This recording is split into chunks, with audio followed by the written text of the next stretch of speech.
आज की कहानी है उम्र के इस मोड़ पर। अगर आपको कहानी की पीडीएफ चाहिए तो डिस्क्रिप्शन में जाकर डाउनलोड करें।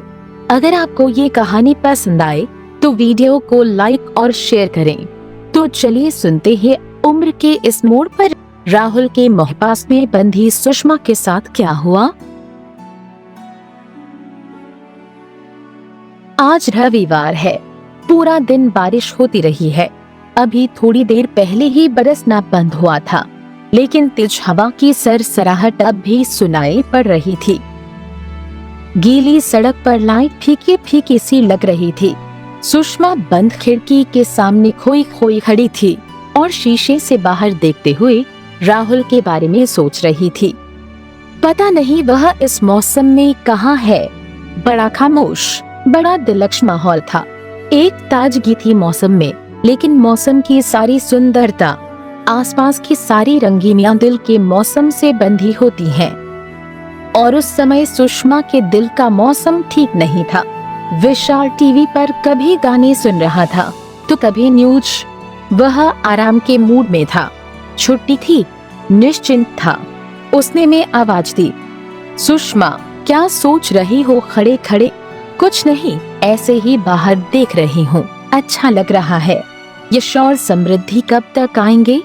बस आने ही वाले हैं।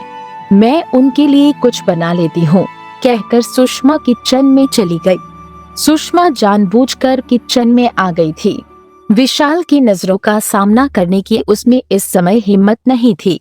उसकी नजरों में इस समय बस राहुल के इंतजार की बेचैनी थी। सुषमा और विशाल के विवाह को 20 वर्ष हो गए थे।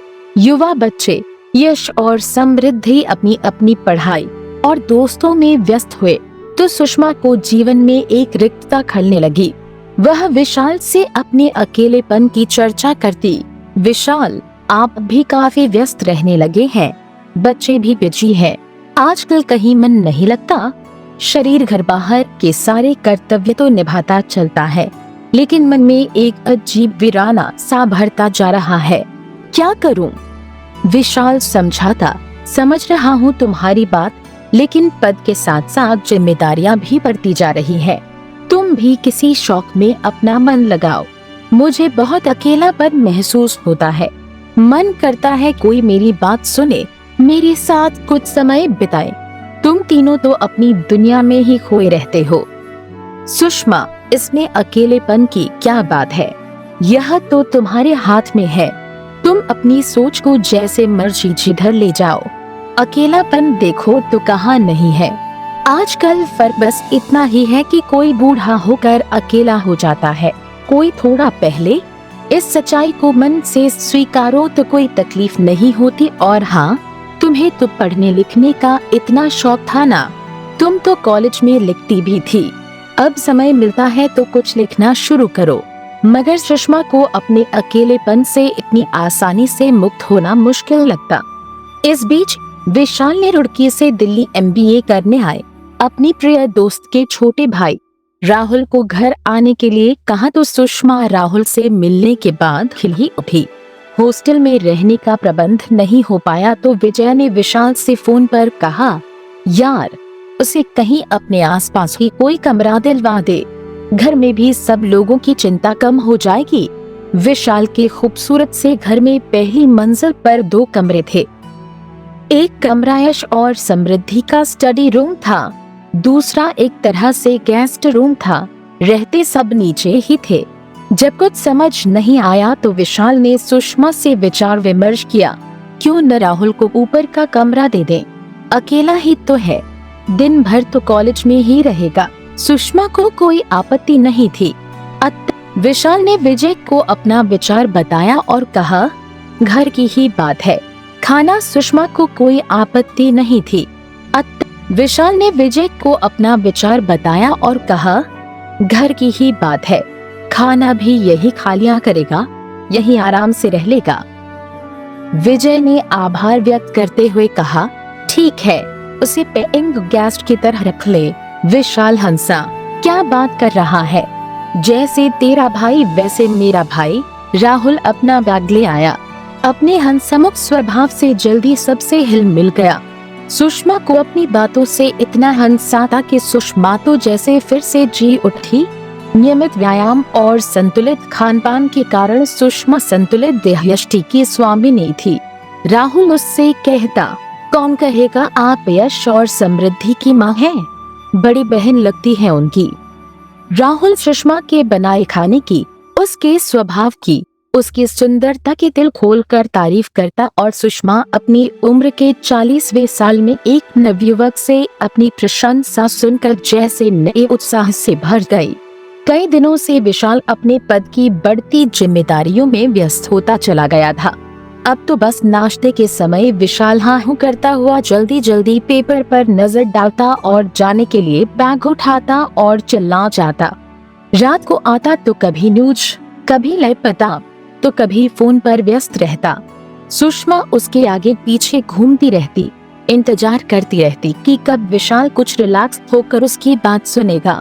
वह अपने मन की कई बातें उसके साथ बांटना चाहती, लेकिन सुषमा को लगता विशाल की जिम्मेदारियों का सिलसिला थमने का नाम ही नहीं ले रहा है। उसे लगता एक चतुर अधिकारी के मुखौटे के पीछे उसका प्रियतम कहीं छिप सा गया है। बच्चों का अपना रूटीन था। वे घर में होते तो भी अपने वह मोबाइल पर या टीवी में लगे रहते या फिर पढ़ाई में। बच्चों से बात करना भी चाहती तो अक्सर दोनों बच्चों का ध्यान अपने फोन पर रहता। सुषमा उपेक्षित सी उठकर अपने काम में लग जाती और अब अकेले में वह राहुल के संदर्भ में सोचने लगी। लेकिन कौन, कब, बिना कारण, बिना चेतावनी दिए इंसान के भीतर जगह पा जाता है, इसका आभास उस घटना के बाद ही होता है। सुषमा के साथ भी ऐसा ही हुआ। राहुल आया तो दिन बदिन विशाल और बच्चों की बढ़ती व्यस्तता से मन के एक खाली कोने के भरे जाने की सी अनुभूति होने लगी। विशाल टूर पर रहता तो राहुल कॉलेज से आते ही कहता, भैया गए हुए हैं, आप बोर हो रही होंगी, आप चाहें तो बाहर घूमने चल सकते हैं, यश और समृद्धि को भी ले चलिए। सुषमा कहती, वे तो कोचिंग क्लास में देर से आएंगे, चलो हम दोनों ही चलते हैं, मैं गाड़ी निकालती हूँ। दोनों जाते, घूम फिर कर खाना खाकर ही आते। सुषमा राहुल को अपना पर्स कहीं निकालने नहीं देती। राहुल उसके जीवन में एक ताज़ा हवा का झोंका बनकर आया था।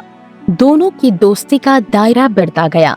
वह अकेलेपन की खाई से निकलकर नई दोस्ती की अनुभूति के सागर में गोते लगाने लगी। अपनी उम्र को भूलकर किशोरियों की तरह दोगुने उत्साह से हर काम करने लगी। राहुल की हर बात, हर अदा उसे अच्छी लगती।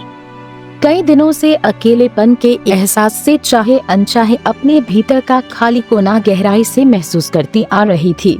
अब उस जगह को राहुल के साथ ने भर दिया था। कोई भी काम करती, राहुल का ध्यान आता रहता, उसका इंतजार रहता। वह लाख दिल को समझाती कि अब किसी और का ख्याल गुनाह है, लेकिन दिल क्या बातें समझ लेता है। नहीं, यह तो सिर्फ अपनी ही जबान समझता है, अपनी ही बोली जानता है।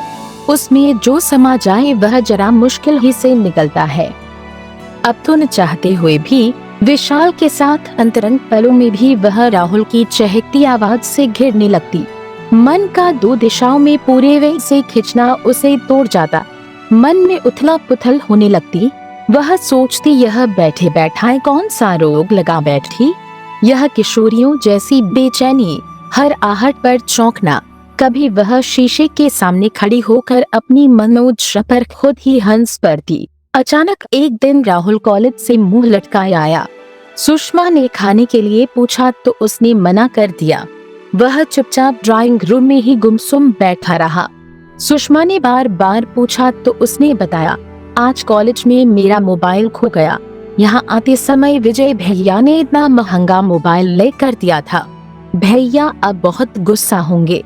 सुषमा चुपचाप सुनती रही, कुछ बोली नहीं। लेकिन अगले ही दिन उसने अपनी जमा पूंजी से 5,000 निकालकर राहुल के हाथ पर जबरदस्ती रख दिए। राहुल मना करने लगा, लेकिन सुषमा के जोर देने पर रुपए रख लिए। कुछ महीने और बीत गए। विशाल भी फुर्सत मिलते ही राहुल के हालचाल पूछता। वैसे उसके पास समय ही नहीं रहता था। सुषमा पर घर गृहस्थी पूरी तरह से सौंपकर अपने काम में लगा रहता था। सुषमा मन ही मन पूरी तरह राहुल की दोस्ती के रंग में डूबी हुई थी। पहले उसे विशाल में एक दोस्त नजर आता था, अब उसे विशाल में एक दोस्त की झलक भी नहीं दिखती। यह क्या उसी की गलती थी? विशाल को अब उसकी कोमल भावनाएं छू कर भी नहीं जाती थी।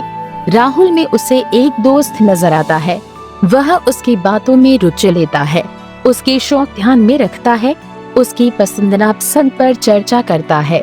उसे बस एक दोस्त की ही तो तलाश थी, वह उसे राहुल के रूप में मिल गया है।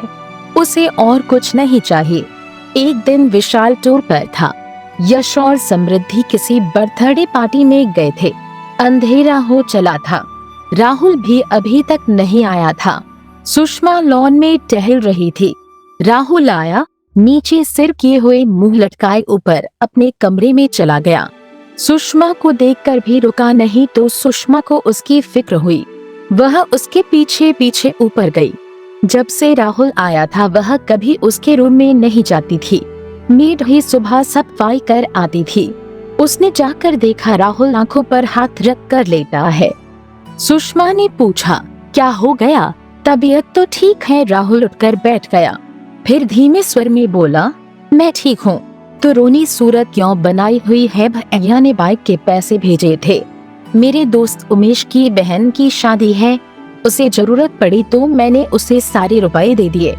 अब भैया बाइक के बारे में पूछेंगे तो क्या कहूँगा? कुछ समझ नहीं आ रहा है। वही उमेश याद है ना? आपको यहाँ एक बार आया था और मैंने उसे आपसे भी मिलवाया था। हाँ याद आया। सुषमा को वह लड़का याद आ गया जो उसे पहली नजर में ही कुछ जंचा नहीं था। बोली, अब क्या करोगे? क्या कर सकता हूँ? भैया को तो यही लगेगा कि मैं यहाँ आवारागर्दी कर रहा हूँ। वे तो यही कहेंगे कि सब छोड़कर वापस आ जाओ, यहीं पढ़ो। राहुल के जाने का ख्याल ही सुषमा को सिहरा गया। फिर वही अकेलापन होगा, वही बोरियत। बोली, मैं तुम्हें रुपए दे दूंगी। अरे नहीं, यह कोई छोटी रकम नहीं है। कोई बात नहीं, मेरे पास बच्चों की कोचिंग की फीस रखी है, मैं तुम्हें दे दूंगी, लेकिन मैं ये रुपए आपको जल्दी लौटा दूंगा। हाँ ठीक है, मुझसे कल रुपए ले लेना। अब नीचे कर खाना खाना। सुषमा नीचे आ गई, अपनी अलमारी खोली, सामने ही रुपए रखे थे। सोचा अभी राहुल को दे देती हूँ, उसे ज्यादा जरूरत है इस समय। बेचारा कितना दुखी हो रहा है, अभी जाकर पकड़ा देती हूँ, खुश हो जाएगा।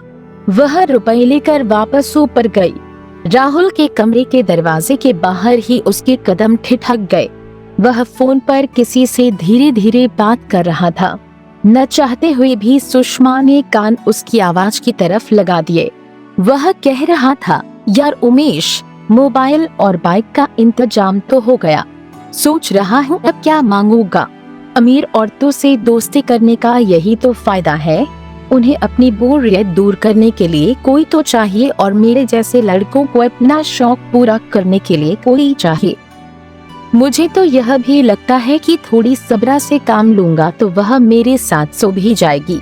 बेवकूफ तो है ही, सब कुछ होते हुए भटकती घूमती है। मुझे क्या, मेरा तो फायदा ही है उसकी बेवकूफी में। सुषमा भारी कदमों से नीचे आकर कटे पेड़ सी बैग पर पड़ गई। लगा कभी कभी इंसान को परखने में मात खा जाती है नजरें, ऐसे जैसे कोई पारखी जौहरी कांच को हीरा समझ बैठे।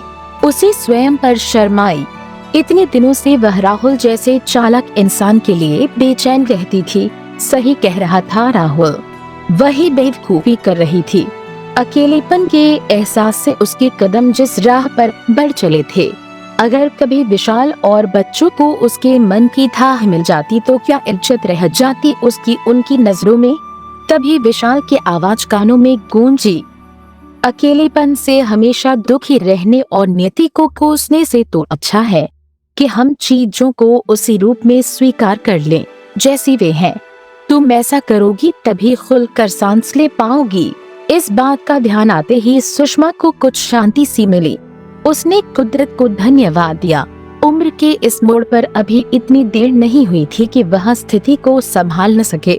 वह कल ही राहुल को यहाँ से जाने के लिए कह देगी और यह भी बता देगी वह इतनी बेवकूफ नहीं कि अपने पति की कमाई दूसरों की भावनाओं से खेलने वाले लड़के पर लुटा दे। वह अपने जीवन की पुस्तक के इस दुखांत अध्याय को सदा के लिए बंद कर रही है ताकि वह अपने जीवन की नई शुरुआत कर सके। कुछ सार्थक करते हुए जीवन का शुभारंभ करने का प्रयत्न तो वह कर ही सकती है। अब वह नहीं भटकेगी।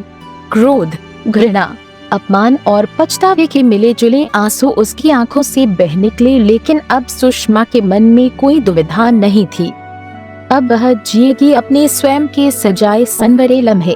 अपनी खुद की नई पहचान के साथ अचानक मन की सारी गांठें खुल गई थीं। यही विकल्प था दीवाने मन का।